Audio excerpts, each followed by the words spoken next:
And welcome back. Today we are flying out the Ki-61 and this is going to be the first one at 3.3. And the closest thing I can compare this to is the Bf-109-I. Sure, this thing is going to be slightly better in the dogfight, but they fly very similarly. You kind of just want to be above people, you're not the fastest and you want to abuse the fact that you can win most of your dogfights. So you want to lure people into your 6. Give them a false sense of security, make them bleed their speed, and then once they start going somewhat slow, you can hammer that elevator and you will be almost instantly behind them. This is not the typical Japanese vehicle that turns extremely well. It's not like a Zero or a Ki-43. This thing feels a little bit more like a plane, and if the enemy is better than you in the 109E and you make some mistakes, he can punish you for it. So it's not as brain dead as just holding your pitch key and simply winning. You still need to do it somewhat correctly. But you have the advantage, so there is no pressure on you. Just don't make big mistakes and eventually you will win. Here comes the Bf-109F, not sure which one, probably going to be an F1, and it is. And the F1, while it is a lot faster, I mean, it's not going to win the dogfight any day of the week. This is not an E. This turns quite a bit worse, and look at that, in like 2 turns time I already shoot his wingtip. As he is gonna go down and fly in front of me for a bit. Thank you to all my patrons and everyone looking to buy something from the Convergence store. I have a discount link down below in the description. We'll run you a 3% discount. And no decal just yet, we're waiting on it still. And yes, I'm still obliged to say that. So the Bf-109F1 goes down after me missing all my shots. Thank you very much. And we go straight into the next match. The issue with planes like this is that you are pretty slow and it's very easy to get third-partied in them. Once you get in the fight, you will remain relatively slow and it's very hard to dodge people at these very low speeds. Again, you're not an A6M or a Ki-43, you can't just turn around your own axle at like 200 kilometers an hour and try to get out of sight of people's guns. It's not going to happen. You have to play this thing a little bit more sensible. But at the end of the day, you are at 3.3 or at a higher BR if you're flying some of the other ones, but why would you fly the other ones? The guns on this thing are plenty good. And the other ones are simply just completely over BR'd. So I don't really recommend you to fly them. Once you start getting into the Ki-61-I and the Hei, which are 4.3 and 4.7 respectively, sure, you might get slightly better guns. I mean, on the Tay it's not even a given because you get the whole 5s. But the 4.7 one with the MG151s at 4.7 and you have the same flight model as this thing, I mean, you're not gonna have a good time. Your enemies are gonna be simply way too fast for you to handle. And you get a bit of the same problem as we had yesterday or 2 days ago with the Chaika video. If you go very slow and you turn well, you're kind of just hanging in place. And if the enemy can very easily close the gap, you're gonna have a bit of a problem. Here comes the Bf-109F4. And all we have to do is simply stay inside of his turning circle. And just like that, a singular turn. And we crit his wing route. He's gonna have some issues with that, but then I see the Wyvern coming in from the background. He's 4 kilometers out right now, and I'm gonna try to get one more shot in. I'm not going to get it, but I notice that he's going down, so I'll go down with him. I'll make a 1 pass on him, and then I'm going to exit into the direction I'm already heading towards, because I'm not gonna deal with that LA5 as well as the Wyvern coming in right now. They're both gonna double team me. I'm gonna be diving out, and I kind of want to kill the Wyvern first. I notice that the LA5 doesn't really want to engage me. And that might mean 2 things. He's either going to be absolutely passive and do nothing, or he's waiting for me to start engaging the Wyvern. So the Wyvern gets on us. LA5 is still flying away. I'm going to try to dance in front of the Wyvern to bait him into taking some shots. And if he does that, he's going to bleed a lot of energy because, again, it's a Wyvern. And I notice he's trying to exit, so I'm instantly going to dive after him and try to see if I can get a crit in before he starts getting too far away from me. Look at that speed difference, it's insane. LA5 then out of nowhere comes back on us. Luckily we're going 450, so we just dodge out. Here we are with the full games. I got 2 for you today. I got a 5 and a 7 kill. So let's get started and take a look at who we have in the enemy team. So we have a Yak-1, who's definitely going to be the main threat here. Yak-1B, probably the best plane in the enemy team right there. The BV-155 is kind of annoying, but I'm not really too fussed about it. And then there is the first 190. And the 190s are, again, some of the planes you don't really like dealing with in this thing, as long as they play it right. Most of them don't. It is 3.0. And most of your enemies aren't really fussed about using all their speed, doing proper boom and zoom tactics.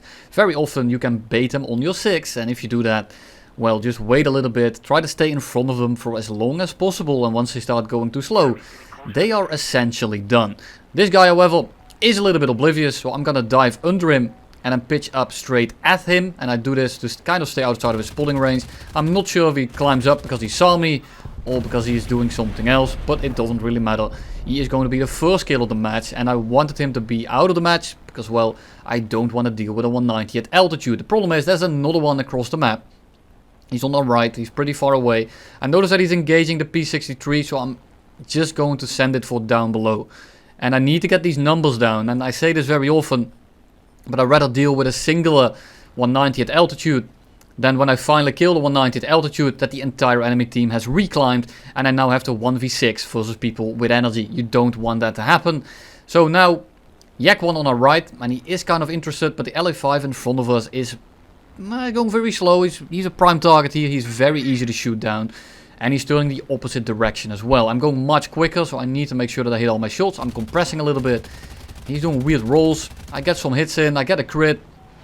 I overshoot, and I'm expecting the Yak 1 to come back on us because I'm engaging the LA5. The way he flew under us makes me think that he will do that. The LA5 is now crit. I'm going to switch on back over to the Yak 1, shoot a bit in the head on. We're going to dodge it. And at this point, he has to pitch up for us, which is going to cost him a lot of energy. But I'm suspecting him to send it because the LA5 is also on us. And he has no clue whether he's crit or not, I think. Because, well, most people don't really communicate in chat. And the Yak 1 starts coming back around. And I'm instantly going to switch targets. The LA5 is not a threat. This guy is still in front of us. So I'm going to hose him down. He gets pilot snipe. We switch on back down to the LA5, who is already crit. And this is just a matter of cleaning up. So we shoot a little bit at him. Shoot him down. And then where do we go? 3 kills, a little bit of breathing room. BV-155 back to base. IL-2 in front of us as well as the second one, and I'm not even going to bother taking the head on with this guy for obvious reasons. The IL-2, well, the only chance he is going to get is the head on, so I am not going to be giving it. So I loop on over. This guy doesn't even have a gun up, so all I have to do is just shoot him until his wing falls off. I almost ram into him, so we neg-G under his corpse, and now we exit the area. That is going to be kill number 4. So we are going to start climbing a little bit. IL-2 crashes to an armored car. What an amazing mechanic. Guys, and please start adding more AA into the middle of the map. So what do we want to do right now? There is a 190 at altitude and he's talking mad shit. So I already got my sights on him. But for now I just want to make sure that I have a little bit of altitude and that I stay aware. I know there's a 190. I know that there is a P-29Q somewhere, the French one. And I know that the BV-155 is somewhere there. I'm not entirely sure if there's another guy left. I don't think there is. So for now, and normally I cut these things out because I'm just kind of climbing without doing anything. But I think this time it's somewhat important because I want to be aware of the situation. The 190 is coming towards us. He's alone right now. And I want to have a way to get him on low energy. I tried to get the P-63 to dive, but he was climbing AFK basically until, well, it was too late. It didn't really matter anymore what he did. And now I'm trying to climb away from the Ki-43 because he's very low and it looks like a prime target for the 190. And he does exactly that. He starts engaging the Ki-43 and I'm going to start climbing away for a little bit longer until I really know that he's committed. And the second I notice that he is, I'm going to be turning around. I notice the FAU coming in from the other side. And we should be able to pinch him somewhat right now. There's also Ki-44 coming in from behind. So it is 4v3. All we need to do now is make sure that we don't throw it. And I'm really just going to be looking for opportune targets. We are together with a team. And together with a team this thing becomes very annoying. Because it's not as slow as the Ki-43. So I can still chase people somewhat. But you also are still maneuverable enough to just stay on anyone's 6. Or at least most of your enemy's 6. I'm not really sure what planes you can't really. Maybe like a Chaika and stuff like that. But in general, you kind of just sit on their ass. And they can't really do much. BV-155 comes back in. He instantly turns around to the airfield. Because of course that's what you do when you fly props. Or jets. Or tanks. Or it doesn't really matter. Just always fly to the base. Never take any risk. Let the game play the game for you. Because playing the game and potentially dying is of course not fun. So we're going to climb into this direction still. We're going to keep climbing into this direction. And then I notice the third guy. And now I'm like, they have to. They have to start engaging me. It's 1v3. The 190 is definitely the most passive of the bunch here. He also talked the most shit. So I am going to be somewhat focused on him. I'm not going to throw the match to kill him. But I will make sure that if I can kill him and there's 2 people flying in front of me, he's definitely taking priority. He's playing it the safest and I'm going to get the least opportunities to kill him. And he's also been talking shit. So you already know who I need to engage. So now we're getting a little bit closer to the airfield, and I noticed that the BV-155 is actually pitching up for us, and the other two guys are not close enough. The 190 is again too passive, he flew away for way too long, and the P-39 isn't quick enough. But the P-39 has much more energy in the long run, and the BV-155 has no ability to engage us if I start engaging the P-39 right now. The P-39 is also behind, but the 190 is coming straight at us. So if I go for the P-39 now, I am dead, and the P-39 doesn't have the energy to pitch up for us. So I'm gonna dodge the 190, I'm gonna go up over his nose, and after we dodge the head-on, I'm gonna see what he does, and he actually is somewhat committed to this fight. But the P-39 is flying directly below us, so we're just gonna hold the trigger down and make sure that he dies. I get a crit in, he doesn't actually die, which is unfortunate, but I have to start dodging the 190 now, because he's finally committed to the fight, because it was 2v1. He's on R6, and I'm just trying to go in front of him for as long as possible. I'm just trying to stay above his nose, and instantly he breaks off, and I'm not really feeling this. BV-155 flew all the way away from the map, so we're just gonna shoot at the 190. And he's gone. It doesn't even matter if he used the base here or not. I'm simply not going to be catching him. He just dove out. And I'm going to be turning towards the BV-155. I'm also trying to give this guy my 6 because I have a feeling that he is using the base. And if he is, he's going to instantly turn around once I give him my 6. But he doesn't. I'm simply going to fly towards the BV-155. But I have the 190 on our 6 again. For now, I'm just going to be climbing for a little bit. Bank up a little bit of energy. Try to eat those hamburgers in the meantime. And he's coming in, he's going pretty quick, he's not going insanely fast or anything. But I need to make sure that this guy actually catches us and that he wants to start dogfighting us. So you can see that I'm not really trying to stay inside of his turning circle, I'm trying to stay in front of him. I turn the wrong way here basically to give him a shot. With this thing it won't give him a shot, but I'm trying to bait him in. If you're flying a plane that's less maneuverable, I don't recommend you to fly in front of people like that. And I know that he wants to go back to his airfield, so I'm gonna cut off his flight path. Just a little bit too predictable, buddy. Down he goes, we disassemble his plane. And then we start looking for the last guy. The BV goes down to our team. And the P-39Q then lands and repairs. Camps his airfield for 4 to 5 minutes. Then climbs to like 4 to 5 kilometers. And just sits above us until the tickets bleed out. What an amazing mechanic.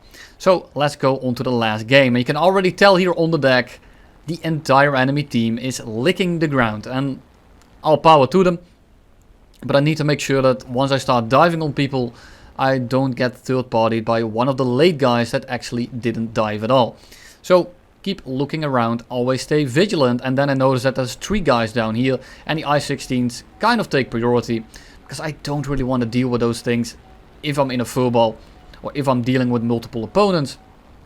And that's because the I-16s are just, they turn very well and are very good at pitching up for you instantly. And if you have to deal with other planes in the meantime, they become actually pretty damn deadly. IL-2 flying right below us, he's not paying attention, so I know I can kill him right here. And again, I'm trying to get these numbers down. I'm also flying towards the middle of the map here. I-16 in front of us, together with an I-153, and the I-153 actually does notice us, so I'm going to switch over to head on him. And then I'm going to switch back over to the I-16, because he's completely oblivious to the fact that there is someone behind him. We disassemble his plane, and we simply fly away. IL-2 in front of us doesn't have the energy to contest us right now.